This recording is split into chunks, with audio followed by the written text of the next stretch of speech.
All right, welcome back to week 3 of Alex Talks Ball podcast. I'm Alex Shirley. That's Trevor Wakefield. Let's go. Welcome back, Trevor. Thank you. All right, guys. Today's episode is brought to you by my 9-to-5 job. Very excited. Got the day off work today, so. Do you? Big dubs. Hell yeah. Let's go, dude. Hell yeah. That's big. Hell yeah. We'll be on Spotify starting next week. We're on YouTube every week. Follow the TikTok, Alex_Shirley___. We got short form content on there. I post a new TikTok about every day. We always got new content on there. We got some good segments for you today. Chris is going to join us for a banned list, talking about fantasy football, talking about sports bets. We've got a who's hot and who's not segment. And then we got a segment, we're going to be doming Daniel Jones, figuratively speaking, of course. All right, Trevor. Let's start it off with the game I don't want to talk about, Bengals-Vikings. Let's get into it. Rough one. I said on the TikTok, I've been a fan of the Bengals for 20 years. I'm 20 years old. Turned 21 in January. That is the most embarrassed and disappointed I've ever been watching a Bengals game. That was fucking rough, dude. It was bad, dude, but, I mean, you got to look at, not really the positives, but more so, you can't look at that Bengals team as the complete product of the Bengals. You know what I mean? Yeah. I'm missing Joe Burrow, missing Mims, missing a lot of guys who were really pivotal to the Bengals roster there in week 3, I think contributed to that big L that they took to Minnesota. But it really just felt like the Bengals gave up in that game, you know what I mean? We got fucking, just, dog walked, bent over and fucked for 4 quarters. We can't hold on to the football. We can't keep the football in the offense's hands. The strong suit of the Bengals is the offense. Whether you got Joe Burrow, whether you got Jake Browning, whoever it is, the strong point of the Bengals is the offense, right? And when you have fucking 6 turnovers in one fucking game, you're never going to win a football game when you have 6 turnovers. It's unfucking believable. And they forced 0 turnovers. It's one thing when you watch a game like last season, Texans-Lions, when there was 10 total turnovers, 5 from each team or some shit like that. When you have 5 turnovers from one team and you force 0 from the other team, you're going to get fucked every single time. There's no way out of that situation. You're fucked. Jamar Chase had a fumble. Fucking P. Ryan had a fumble. Name a Bengals offensive player. I promise you they had a fucking fumble in this game, dude. Noah Fant. Everybody fucking fumbled. Forget the Jake Browning picks, dude. Those were fucking dog shit. He threw one into fucking quintuple coverage. One of them wasn't even a bad ball. It got tipped. Whatever. Still threw the pick. The whole fucking game was a shit show. The defense couldn't do anything. Carson Wentz is so fucking cheeks, and we made him look like prime Tom Brady. I mean, dude, one thing you got to highlight is Isaiah Rodgers in the game he had. When I was watching the broadcast, they had mentioned how Brian Flores said that he is one of the best ball hawks that he has there on that defense. They were so happy to bring him in. Record-setting performance. 2 forced fumbles, 1 return for a touchdown. An INT also returned for a touchdown. First time in NFL history that any defensive player has had a stat like that on the defensive side of the football. And, I mean, you got to think, obviously, Isaiah Rodgers is a great player. He put himself in great positions to make plays during that game, but you don't see something like that happening from a player against the Bengals again here in the future. At least you hope not. Fucking hope not. Jeez. Yeah. No, it was, shout out Isaiah Rodgers, though. He was in all the right spots. He was punching at every ball. He looked really fucking good. It was crazy. It was crazy. I've never shut my laptop and then opened it up 10 minutes later so many times watching the game. I was like, fuck, this game's over. And then I'm like, I'll turn the game back on. And then I turn the game back on and somebody else is fumbling or we're throwing a pick or we're giving up a touchdown. It was fucking ridiculous. Worst loss in Bengals franchise history. That's not an opinion. That's a fact. Point differential. The worst loss. Well, dude, one thing that you mentioned there is 5 giveaways. Obviously, you can't win a football game when you're giving the ball away 5 times. Yeah. Another team who We had another fumble that luckily got picked up by the offense. Right. Yeah. I mean, yeah. But to that point, Steelers versus Patriots. Patriots go out, give the ball away 5 different times, and somehow manage to hang in the game. I mean, I brought it up with you when you were talking about it this week, about you can't turn the ball over 5 times and win a football game. The Patriots just about did it. Yeah. And, dude, I've never been, like, more, I don't want to say disgusted with a win, because I don't want to complain about a win. Right. But, I mean, we did everything in our power to allow the Patriots to hang around in that game. I mean, turning them over in the red zone twice, once with the fumble from Ramondre Stevenson, once from... What the fuck is this? I forgot to cut it open. Dude. Sorry, go on. But once with the pick to Brandon Eccles right before halftime, the Patriots squandered opportunity after opportunity to win that game, and I didn't feel like the Steelers went out and took it. More so, the Patriots just gave it away.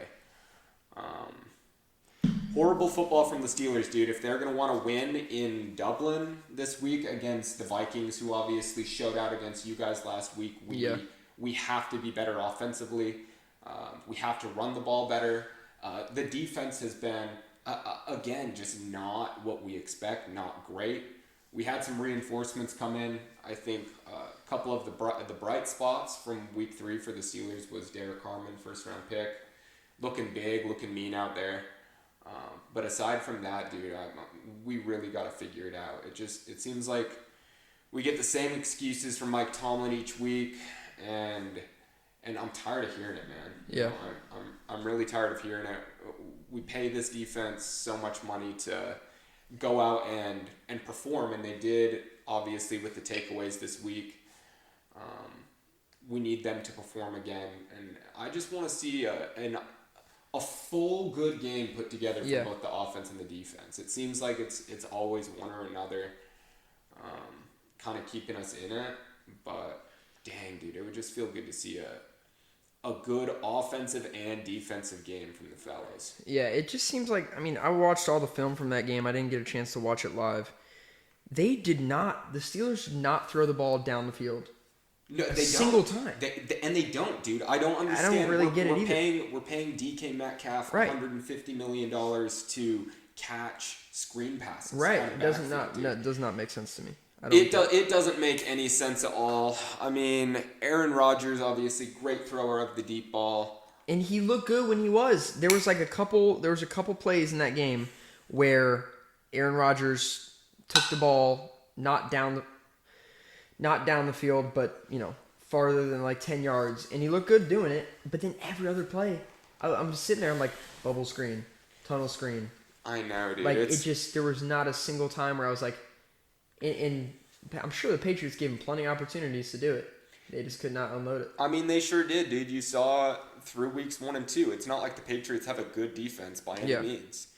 And I mean, that pick that Rodgers threw to Spillane, I mean, that ball was right to him, dude. It was horrible. Directly to him. Yeah, dude. I don't know what happened there. I don't know if he just didn't see him or what even happened, bro. But it was bad. It was terrible. Yeah. And, dude, yeah. Like I said, dude, look, we got to get the ball down the field into DK's hands. We don't really have any other big deep threats. I mean, Calvin Austin, obviously, he's a little guy, but he's a great deep threat. But I agree, dude. We got to look to push the ball downfield. We got to look to make some big plays.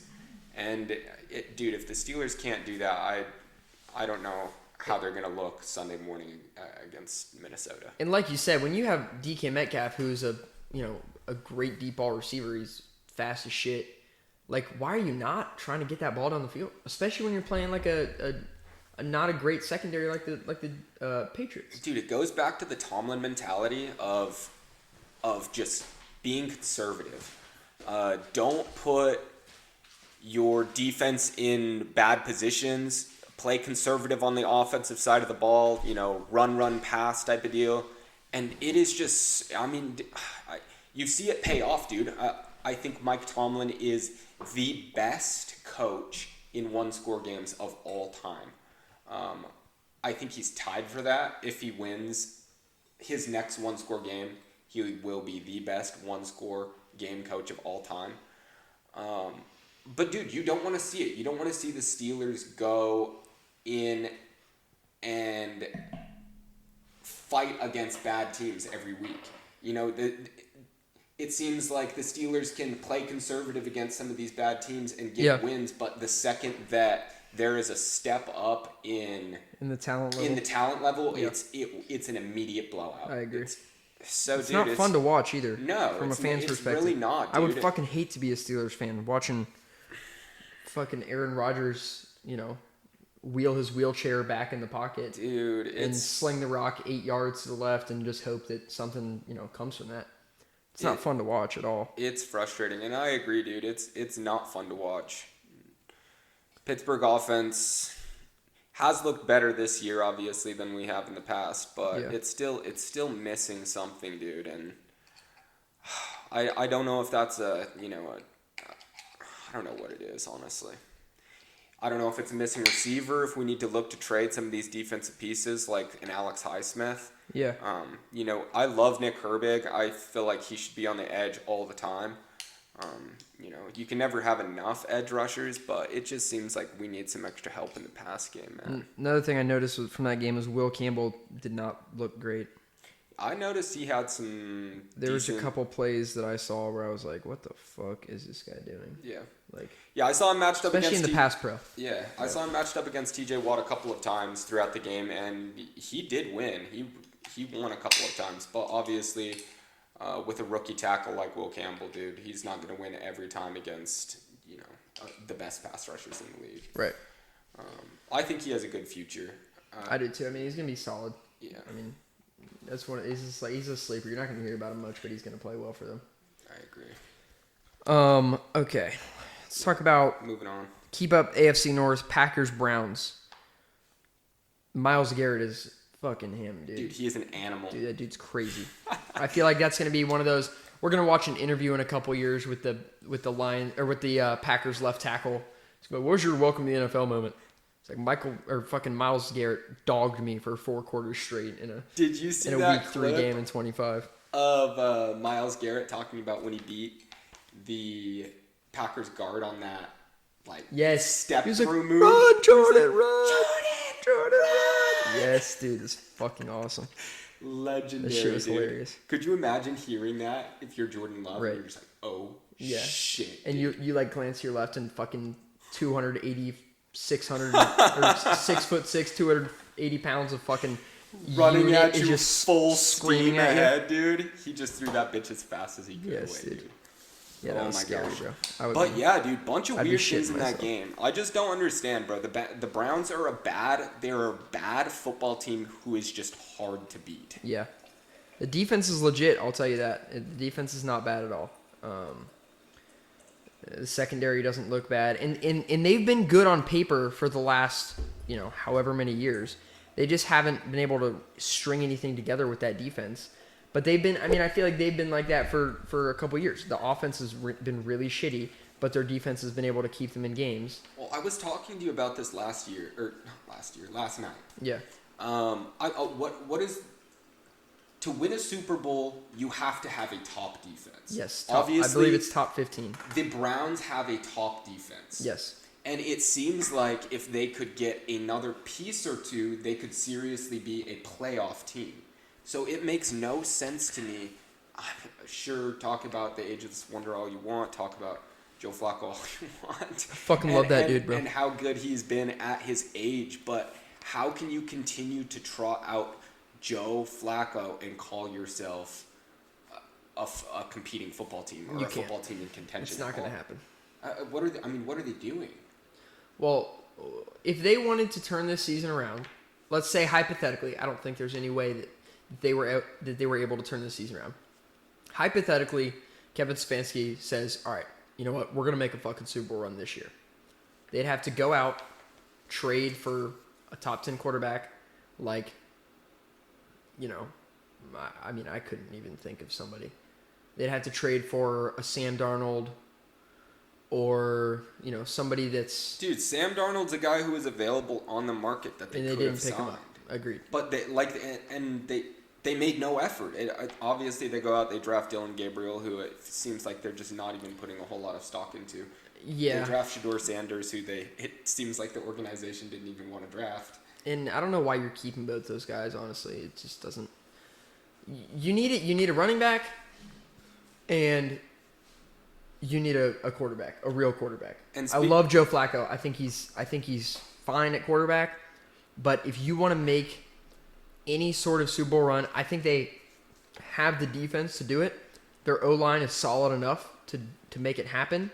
I mean, you saw them basically shut down Micah Parsons yesterday. Yeah. In the passing. They have a great O-line. Yeah. I mean, and to your point, you say they need a running back. A guy you know well that they have showed up in week 3, looked good. Yeah, Quinshon Judkins. Yes, he looks great. Judkins, dude. Yeah. How do you see him looking in the future? Do you think you see him being a bell cow for that offense? How do you see him panning out for Cleveland? I do, and when he was with Ohio State, I was a bigger fan of Travion Henderson, and we ran the ball with Henderson a lot more.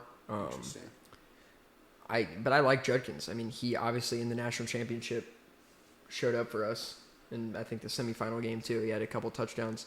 He's a great running back. He's definitely a guy that can take a lot of snaps for them, a lot of reps for them. I mean, I don't see him ever being in the elite category, but I really don't think we're really going to see another elite running back ever again, other than Derrick Henry. If that makes sense. Like, NFL elite is different than elite. I mean, you know what I'm saying? Does that make sense? I mean, I would argue that Saquon Barkley's pretty elite, maybe more elite than Derrick Henry at this point in his career. Yeah. I mean, I think that you continue to see crazy athletes come out, especially at running back. I think quite the opposite. I mean, you kind of saw the market reset with running backs. They're finally starting to get paid. I think for a while there it was concerning for running backs because nobody. Why are you wanting to put your body on the line for? I don't want to say money. I don't want to say for no money. Obviously, but in the scheme, in the grand thing, in the right. grand scheme, yeah. So I see what you're saying, but we have seen those all-star running backs go out and get paid. Yeah. And I think that I don't know that I could see Judkins being a top elite back like that, but I could see him being a decent back in the league. He was efficient. He got a score on that Packers defense here in week 3. Their only touchdown of the week too. Yeah. I mean, it was huge. Yeah, look good. David Montgomery looked good as well. Sheesh. Yeah, that guy's crazy, dude. Monty, dude. What did we say? 12 carries, 12 carries, 151 yards. 12 yards a carry? 12 and a half yards a carry? Almost, yeah. Just 2 over touchdowns? 12 and a half yards a carry, 2 touchdowns. Dude is an absolute beast. I mean, the Lions looked incredible against the Ravens. That Ravens defense was getting cut through like butter, dude. And I mean, looking at the Chiefs coming up here in week 4, in danger of falling to 0-3. Out of those 2 teams, I'm curious. Yes, sorry, my fault. 1-3. Out of those 2 teams, I'm curious who you think is in the most danger of starting 1-3. I think it's the Ravens. That defense looks really not good. I think the Chiefs have been close the first 3 weeks. Like they're there. They need something to go right in each of these games, and they turn it around easy. Whereas the Ravens, it looks like that defense just cannot stop anybody, dude. Funny enough, I started to hear, just being an AFC North fan myself, you as well. I'm seeing clips of, Ravens players, locker room guys, talking about the game after that L. I heard Marlon Humphrey came out and said that... God, that dude is such a cock. After their week 1 loss, John Harbaugh said that the team was not mature enough. Interesting. What do you think that means? I mean, I don't know exactly what it means, but for him to have said that to the team in a private setting and then have Marlon Humphrey come out and say it publicly kind of proves that there is some immaturity going on there in the locker room. I think that there's Ravens fans who are calling for John Harbaugh's job at this point. I think that's ridiculous. I think that that's crazy. That's unbelievable. No. The grass is not always greener on the other side. Who are you gonna hire? That's what. Whenever I hear people talking about, oh, we need to fire such and such. When we were trying to fire Ryan Day at Ohio State, I was not. But when people were talking about fire Ryan Day, I'm like, who are we gonna hire that's gonna be better than Ryan Day? Right. Who are the Ravens gonna hire that's better than Harbaugh? I mean, you got to think Harbaugh is the second longest tenure head coach in the NFL behind Mike Tomlin. For a damn good reason, For a damn good reason. He always puts a competitive team out there. Yep. But to that point, kind of what I'm getting at here is if these Ravens players' faith is starting to falter in John Harbaugh, I think that could be big and potentially very detrimental to the Ravens this year. Yeah. On the flip side, I don't see the Chiefs giving up on a coach like Andy Reid. I don't see any of those players in the locker room turning their back. Again, who are you going to hire to replace Andy Reid? Who are you going to hire to replace Andy Reid? They were in the fucking Super Bowl last year. Absolutely nobody. Nobody. There's nobody. It just wouldn't happen. And so, basically, to my point here, I think that Andy Reid is going to be able to put together a game plan to beat the Baltimore Ravens. Obviously, he's got Patrick Mahomes there to help him execute that plan. And I think that those players have faith in Andy Reid that he can put together a game plan that will help him win that game. I think that if the Ravens, especially on the defensive side of the ball, are not necessarily believing in their game plan, or that there's turmoil, there's chaos going on in that locker room, I think that could really hurt the Ravens. And I agree with you. I think that they are the team in danger of falling to 1-3. I feel like I got the Chiefs stats pulled up. 27-21 loss to the Chargers week 1. 20-17 loss versus the defending Super Bowl champs week 2, and then a dominant 22-9 win at the New York Giants week 3. I mean, I think the Chiefs win this game by a solid margin, maybe a score, maybe a touchdown, maybe 10 points, something like that. Yeah. I mean, in past weeks, they have really lacked star power, it seems like, especially at the skill player position. Yes, I mean, I believe Xavier Worthy's back this week. He is. He was a full participant at practice yesterday. He should be fully back this week. To that same tune, I am hearing that Isaiah will likely be back this week for the Ravens. So a couple big offensive pieces for each team, a couple big targets for each quarterback. Yeah. I think that both players could play a pretty big role in that game. I mean, you saw it week 1 last season, Chiefs-Ravens with Isaiah Likely, obviously having that toe out of bounds to end the game, but he had a big game against Kansas City. I wonder if they'll look to feed Likely in this game, against a team who he matches up well against. Yeah. That'll be a good game. I feel like the Ravens are definitely in the position to lose this game. It looks like they're the Bengals of last year, so as of now. Like, I know you were talking about the offensive weapons coming back. I feel like their offense hasn't really been the issue. Obviously, the fumbles of Derrick Henry have, screwed them over in a couple games. Three straight games of the fumble. 2 of which were in the fourth quarter. Yeah. When they were trying to run down the clock. There's definitely some stuff that reminds me of the Bengals from last year where they can't, you go 41-40 loss to the Bills, beat the Browns 41-17. I mean, and then 38-30 loss versus the Lions. They've yet to not score 30 in a game so far this year, and they're 1-2. That tells you everything you need to know right there, even without watching the film. And, I know we've both watched the games in the film for that. The defense does not look great. No. So, and I know you mentioned Marlon Humphrey earlier. That dude's such a cocksucker. Fucking pisses me off to no end, dude. I don't know. Do you watch the AFC North Hard Knocks last year? I watched it a little bit, yeah. Dude, you got to finish it. Marlon Humphrey is such a cock, dude.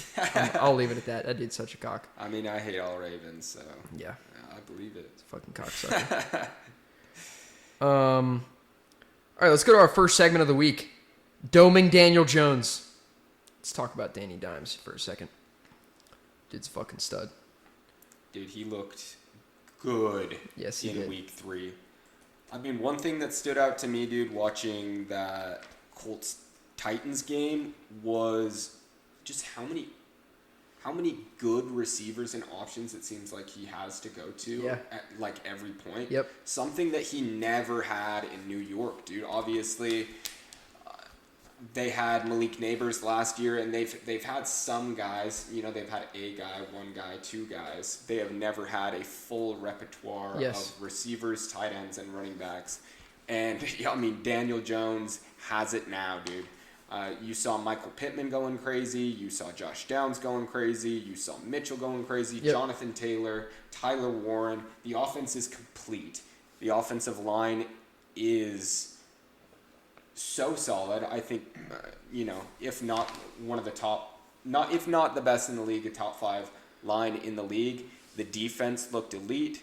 They picked off Cam Ward first drive of the game, took him to the house. Kenny Moore. The Colts are looking like one of the most complete teams out there. And if Daniel Jones can continue to thrive and make the right decisions, they are going to be an absolute problem. Yeah, I think the Colts are probably the most complete offense in the league right now. I feel like you look at a lot of other offenses and they're missing, a star running back, or they have all the receivers and a good quarterback and they're missing an O-line, like the Bengals, for example. They have everything except an O-line. You look at a lot of teams and they have all the pieces but one. And I feel like the Colts have all the pieces. They have a great tight end in rookie Tyler Warren.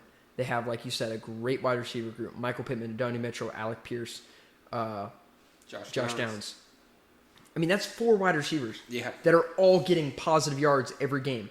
It's not, and they're all getting very similar in good target share in these games. Agree. Like, they're spreading that ball around. I know we talked last week about the key to winning football games is spreading the football around. And, man, Daniel Jones does a phenomenal job of doing it. Yeah, dude, they have looked really good. It's going to be really interesting to see the Colts play some of these top teams. Mm-hmm.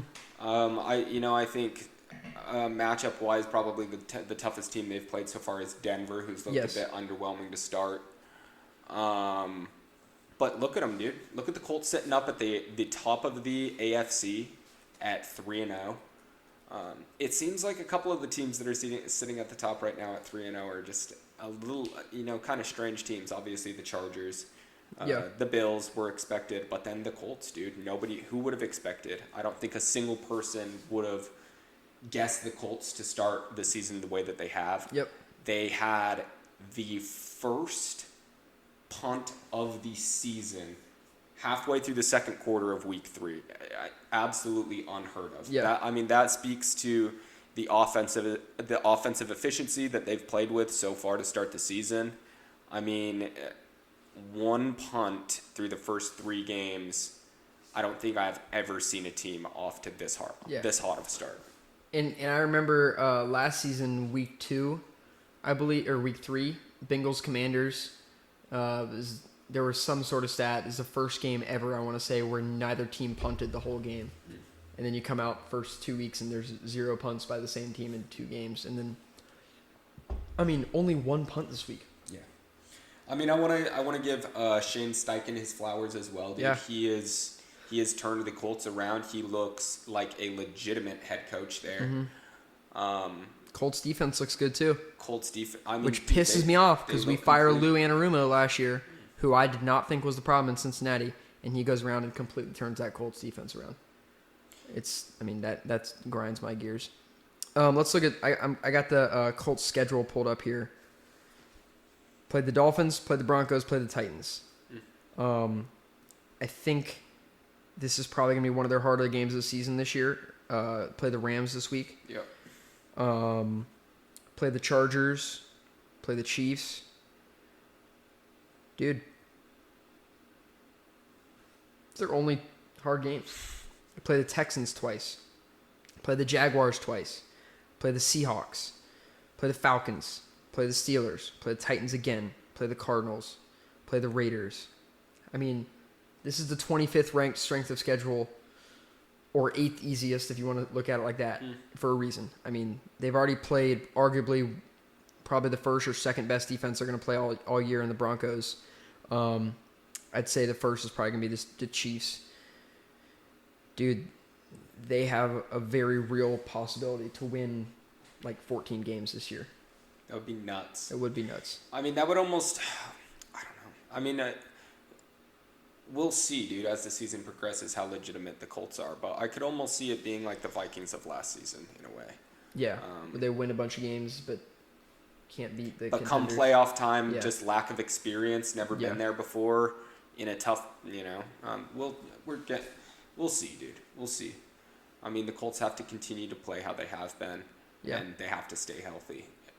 If they can do that, dude, they're going to be some trouble in the AFC. Agreed, 100%.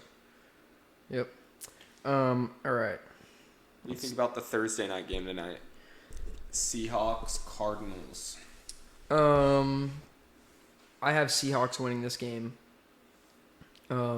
Jackson Smith and Jigba and Cooper Kupp are both on my fantasy team, so I need them to win this game. You bring up Jackson Smith-Njigba and Cooper Kupp. I saw an interview with the Seahawks OC, who used to be in Minnesota, worked with Justin Jefferson a lot during his rookie season when he was breaking out. And someone who he mentioned, keep him on your radar, as reminding him an awful lot of Justin Jefferson his rookie season is rookie receiver Trey Horton out of Colorado State. He didn't do much to start week 1 against San Francisco. He's had 2 back-to-back touchdown games versus the Steelers and the Saints. He looks like a stud as well. Yeah. Keep your eye out for him on your waiver wire. He could turn it on and be a big receiver here, mid to late in the season for the Seahawks. Interesting. And I agree with you, dude. I think the Seahawks are looking really good. Yeah. I kind of had my doubts about Sam Darnold and his legitimacy, how much he could continue the production that he had in Minnesota. And so far, through 3 weeks, he's been great. I watched him beat up on my Steel Boys week 2, and I was able to rewatch a lot of that tape. He made some incredible throws in that game. They played the Saints, absolutely blew them out this week. Didn't watch a lot of that game. But again, put up 44 points, I believe, and looked good once again. You know what I mean? I expect him to look good again tonight against an Arizona team that was a bit shaky against San Francisco in week 3. They obviously had opportunities to win that game towards the end and couldn't pull it out, which I was disappointed about. But yeah, if Kenneth Walker and Zach Charbonnet, Charbonnet. Is it Charbonnet? Charbonnet, yep. Anyways, if Charbonnet and Walker can get the ball rolling, I think that it'll keep Seattle ahead of the sticks. Obviously, no James Conner. Arizona's going to have to rely heavily on Trey Benson and Kyler Murray to move the ball for that offense. I don't see them being able to do that too effectively against Seahawks pass rush that's been great so far this season. Agreed. I think they're ranked top 10.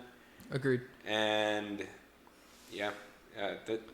that's how I'm feeling about Thursday night. I like Seahawks tonight, baby. Yeah, I also have Seahawks winning this game. Like you said, Sam Darnold looks really good. I think it'll be closer than we think. Kyler Murray's been playing very well so far this year. 68% completion percentage, 550 passing yards, 4 tuds, 1 pick. He's taken 7 sacks so far this year, which I think is interesting. I don't know. I haven't watched a lot of that Arizona tape, but from those numbers alone, you think O-line's probably playing pretty bad. Obviously, James Conner's out. They're going to have to rely on Trey Benson. If you haven't picked up Trey Benson off the waiver wire yet, I would immediately run and do that. He's not, a spectacular running back by any means, but he's going to get a lot of touches in this Arizona offense. So I would, even if he has a couple catches and 60 yards a game, he'll put up 10 points for you on fantasy. Trey McBride has been finally catching touchdowns, dude. Yeah. Well, he has one, but finally caught a touchdown. He looked good against San Francisco, I believe, right? Yeah. He had a good game. He did. San Francisco, I was talking to Steven at work. Ricky Pearsall catching daggers over the middle. Said he caught like 5 daggers in a row, and they finally couldn't do anything. And then the safety finally bit down on one and picked it off, which I think is crazy. All right, let's talk about some injuries. Obviously, we talked about James Conner. Austin Eckler's out. We talked about that last week. Najee Harris out for the season. Nick Bosa out for the season. Terry McLaurin, CeeDee Lamb, Mike Evans, big wide receivers, all out for probably a couple weeks. McLaurin is his hamstring. Mike Evans' hamstring. I believe, yes. And then CeeDee's the ankle injury. Yep. Am I missing anyone there? I don't think so, dude. A lot of bad injuries for a lot of good players this week. It was sad to see. A lot of lower extremity season enders, dude. Najee, obviously a guy who I love, former Steeler. Is working his way back from injury this offseason with the eye. You saw that guy coming out of the backfield and that calf just popped, man. It's so rough. I hate watching the Achilles videos. Because with an ACL, it's like, oh, he turned the wrong way, something popped. With the Achilles, you can watch it happen in real time every single time. It's so rough. Yes, dude. Everyone knows. It's so bad. Horrible, Nobody wants to say it, but everyone knows, like, fuck, that looked bad, dude. Dude, and it just goes back to what we talked about last week. This artificial turf has got to go, dude. I think I saw a couple clips of more people talking about it throughout this week before a lot of these injuries happened.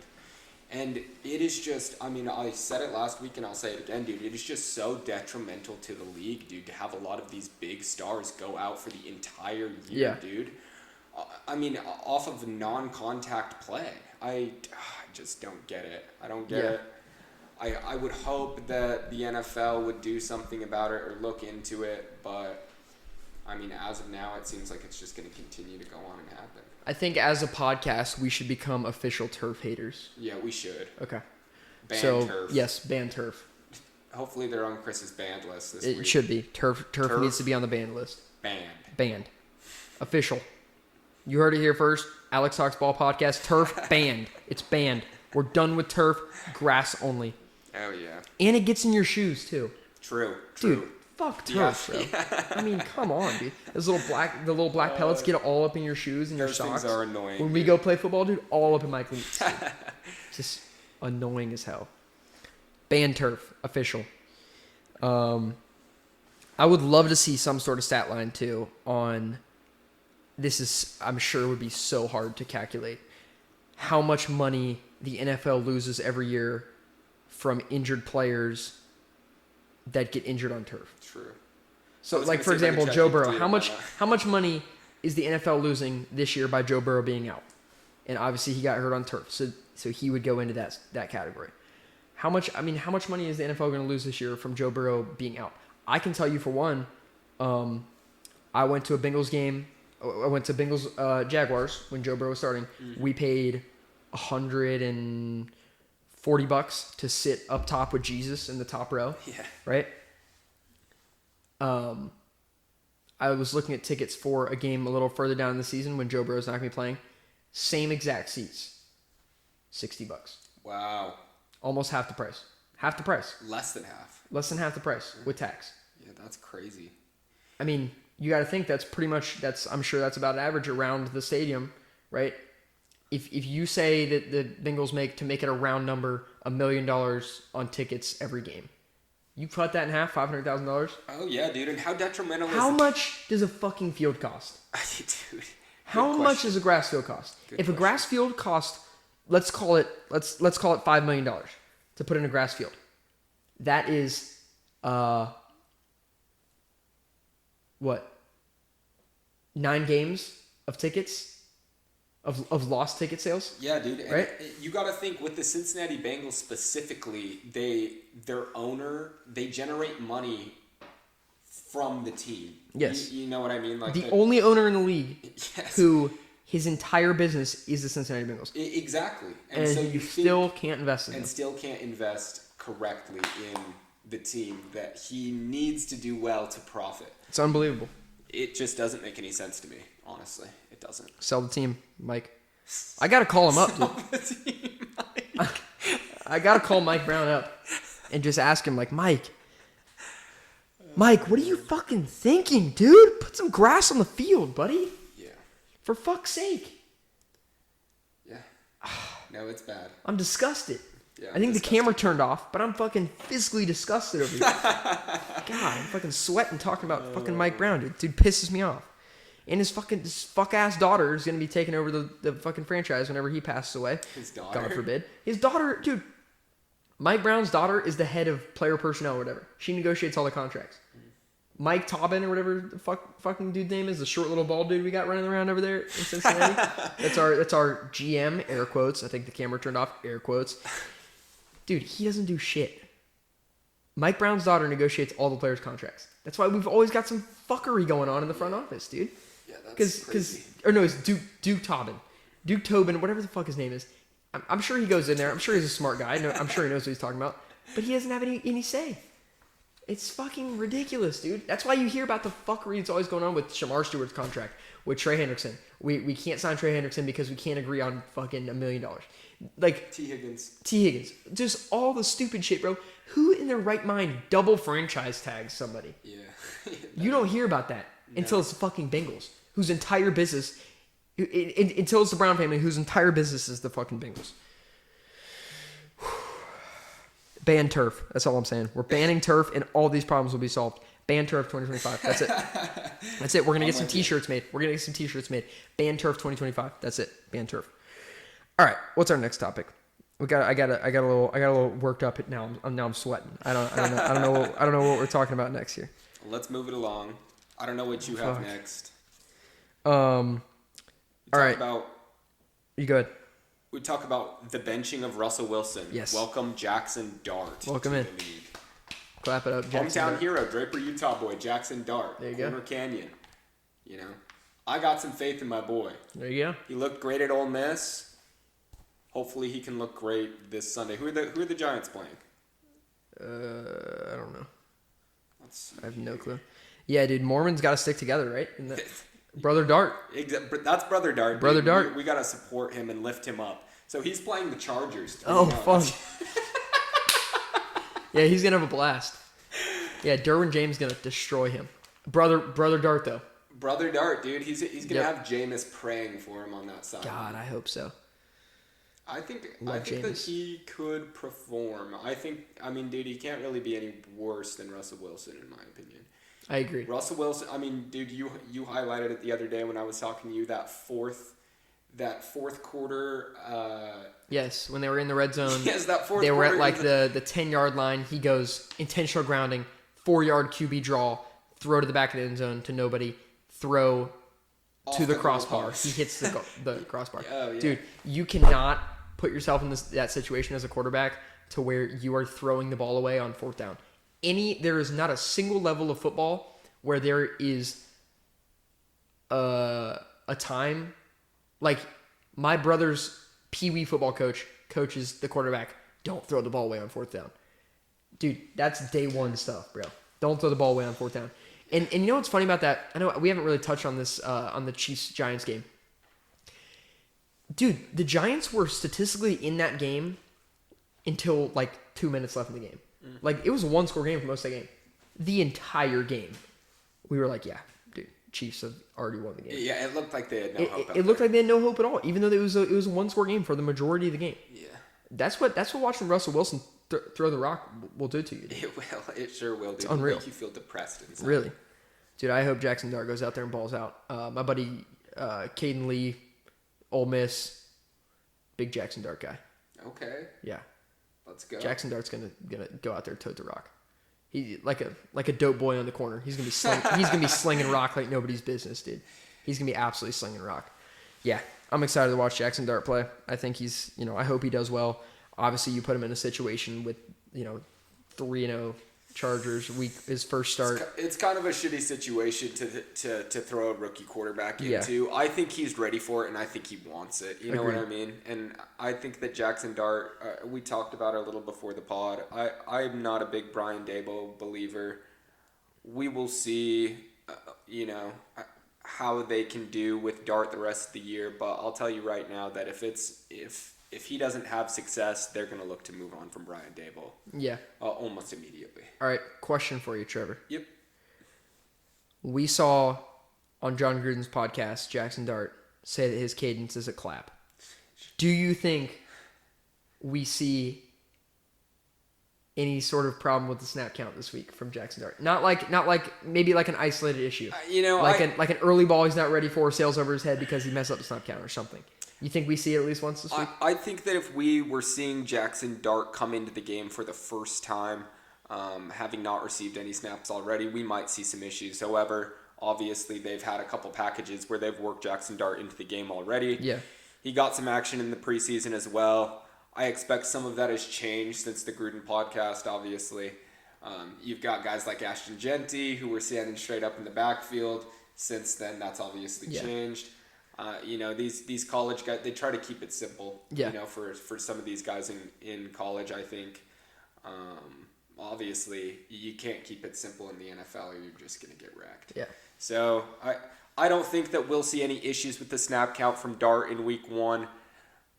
I think he's competent enough quarterback, smart enough guy to have switched that up. Yeah. But yeah, no. What do you think? I don't think so either.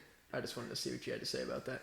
No, I agree. I think Jackson Dart's a good quarterback coming out of college. I think he's going to do well. I'm excited to see. And honestly, I feel like they should have just started the season with him if they're going to make this turn at this point. Yeah, this quick. Why do you not just throw him in there week 1? Right. Because now it looks bad on Brian Dable. It looks bad on Russell Wilson. It looks bad on everybody at the Giants. Oh, yeah. Because they can't make a decision. You know what I mean? What's to say they don't? If Jackson Dart doesn't play good, they just go back to Russell Wilson. Week 6 or something. I think that some of these Giants players are starting to feel frustrated about the whole situation. Obviously, you saw Dexter Lawrence speak out about it. You saw Malik Neighbors speak out about how they don't believe it's a quarterback issue. Look at Daniel Jones now is an exact quote, I think, from Malik Neighbors.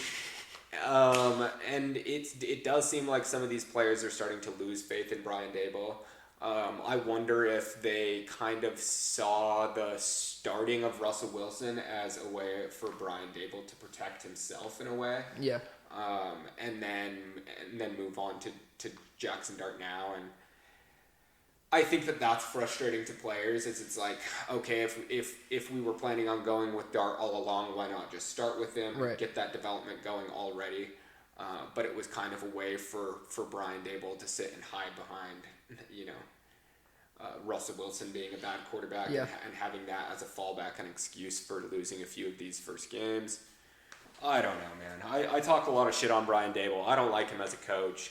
People say he's an excellent quarterbacks coach. You saw it with Josh Allen. I think Josh Allen is an excellent quarterback. Yeah. I do not believe that the same can be said for Brian Dable. I don't think he is a great quarterbacks coach. I think he was given a great quarterback. I think that he ponied off a lot of Josh Allen's success. And ultimately, with competent quarterbacks that he has had on his team, and you look at Daniel Jones right now, he was not able to make anything happen. Yeah. So my faith in Brian Dable as a head coach and his experiment in New York, I believe it's coming to an end sooner rather than later. Yeah. All right, let's get to our Who's Hot and Who's Not segment. Play a little music.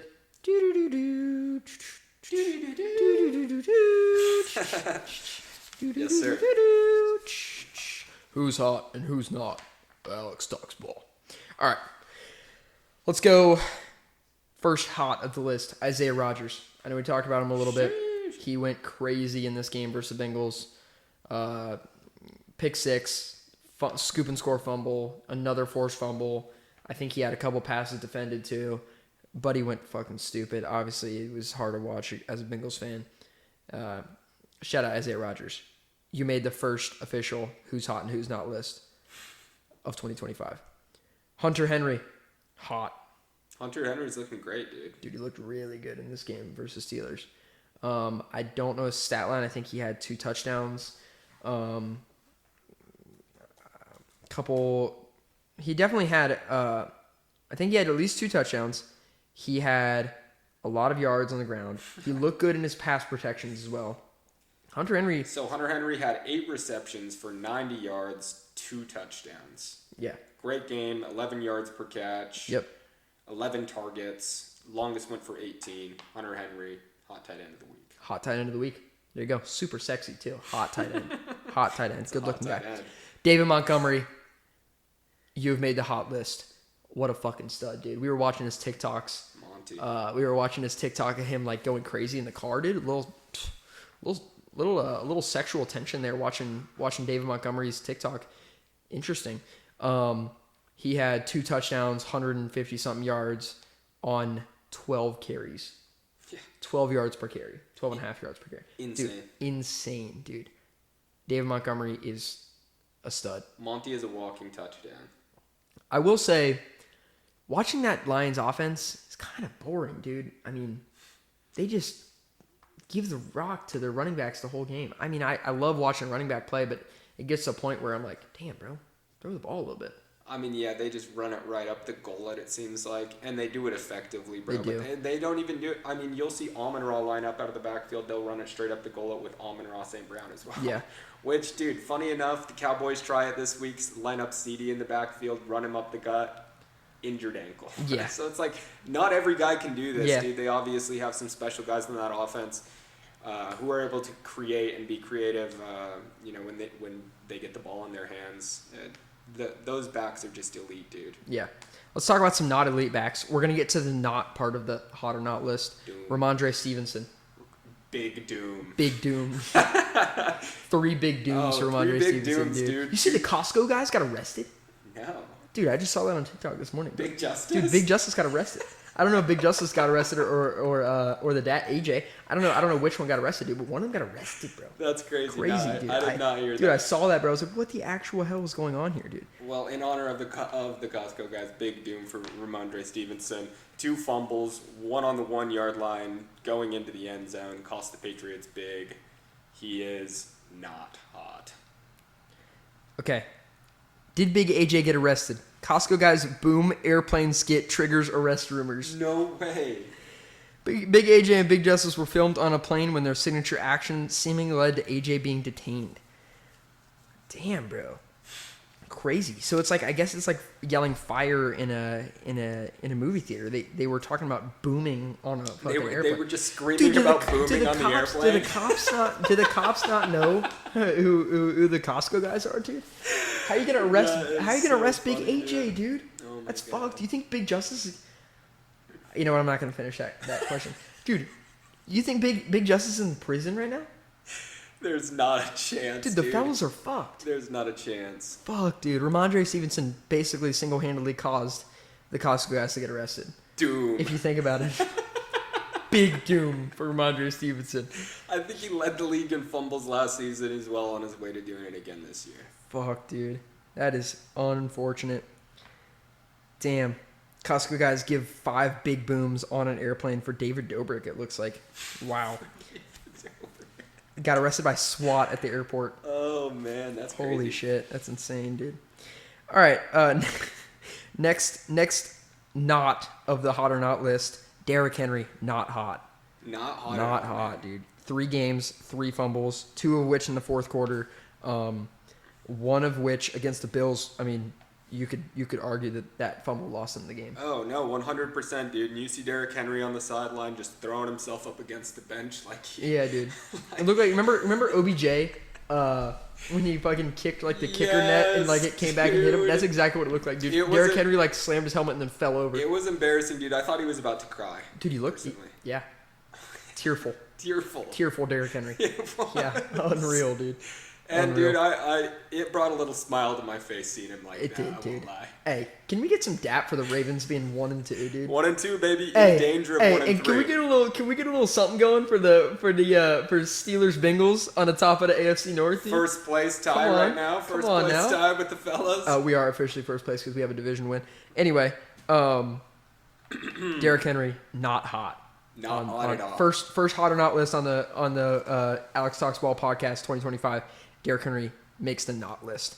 Michael Penix not hot. Dude, Michael Penix bench for Kirk Cousins. Oof. Big doom, dude. They take the L, obviously 0-30 to the Carolina Panthers, who were looking like one of the worst teams in the league.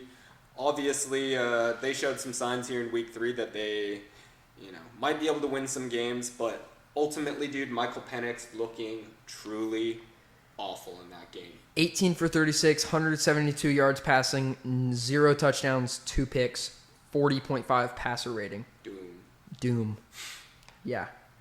I mean, leader of the not hot list. Leader of the not hot list. When reporters asked Raheem Morris if they would look to let Kirk Cousins compete for the starting job, he said absolutely not. So fuck that guy. Honestly, it makes you wonder, obviously, losing a game 0-30, if a change needs to be made. But for the confidence of a young quarterback, I like that answer out of your coach. Yeah. Obviously, after one bad game, you don't want to go out there and kill Michael Penix's confidence. He's looked good. He looked good against the Minnesota Vikings the week before, where the Falcons obviously won. Yeah. It's tough to make it a quarterback competition after one bad week. But he's really going to need to look to turn it around here in Week 4. I was talking to... if he's going to want to hold these... hold the Falcons together. Exactly. I was talking to one of the members up at the club. Shout out Mr. Crow. He was livid because he picked up Falcons defense off the waiver wire after their performance versus the Vikings, and then they go out and give him 2 points in fantasy. Dude, I know for a fact he's not the only person to do that and be absolutely pissed. Now, I'll give it to him. I probably would have done the same thing if I didn't have, the way I play fantasy, I keep one defense for most of the season. So, I used to do that. I used to drop a defense every week, pick up a new defense. I'll be honest, probably would have picked up Falcons defense if they were available after that game versus the Vikings. I'd be pissed too. He was livid. I mean, he was freaking out, dude. Crushing. Yeah, pissed. I don't blame him. Falcons D did not look good. No. And neither did Michael Penix. He's officially on the not hot list of 2025. Dude, the Falcons are just a weird team, man, because they'll look good, and you'll have the thought that maybe the Falcons might be good this year, and then they'll show up and put that kind of production out on the field, and you'll think the Falcons are garbage. Yeah. It's just that they're one of the weirdest teams out there, dude, because they can look really good and they can look really bad. Yeah. It just depends. Yeah, it was rough, dude. And obviously we live in Atlanta. A bunch of Falcons fans up at work. Everyone's pissed off, dude. Everyone was not happy. Not happy at all. Not happy. All right, that wraps up the Who's Hot and Who's Not list of Alex Talks Ball Podcast 2025. Let's throw it over to Chris for Chris's banned list. Yes, sir. What's up, guys? This is Chris. I'd like to welcome to our new weekly segment called Banned, where we ban people who fuck up our parlays. All right, guys. Banned list of the week. Number 1 with the bullet every week is Saquon Barkley. Until he gets 100 rushing yards in the game, he is banned. Number 2, Josh Allen, for throwing away my beautiful 8-leg parlay last Thursday. You can't check down one more time and get 13 yards. Fuck you, buddy. Banned. And number 3, every week, CeeDee Lamb, week 1 and week 2. All I needed was a 15-yard catch from him in the fourth quarter. Guess what? He dropped 3 of them. Week 2 had an 8-leg parlay of touchdowns. All 7 players hit with ease. Guess who didn't? CeeDee fucking Lamb. Banned. All right, that was Chris's banned list. I haven't seen the banned list yet, so hopefully he has some good takes on there. I don't know if he's just going to rant for 5 minutes or something, but that was Chris's banned list. You got anything else? That's it for me, man. I'm excited for this Thursday night game tonight. I'm sure we'll. You got Seahawks? I got Seahawks. I have Seahawks as well. Official podcast prediction. We both have Seahawks tonight over the Cardinals. What do you think? 2 scores? 1 score? I think it'll be close. I think it'll be close. I'm trying to think what the spread is on the game. I think it might be 1.5 Seattle's way, which is kind of what I'm thinking as well and expecting is a tight 1-possession game. Sam Darnold has looked good. The Cardinals were unable to pull out the tight game against San Francisco last week. I expect it to be a similar division game, for the Seahawks and the Cardinals tonight. 100%. All right, Trevor. Thanks for coming on, brother. Appreciate it. Yep. See you next week. All right, guys. We'll see you next week. Next week, we will be on Spotify as well as YouTube. New podcast every week. Drops on Thursday morning or Thursday afternoon. Follow the TikTok, Alex_Shirley__ for short form content. We make new videos every day on the TikTok. A lot more, takes, talking just straight up football, a little bit of news. We talk about everything on the TikTok. Follow the TikTok. Thank you guys so much for watching. See you next time.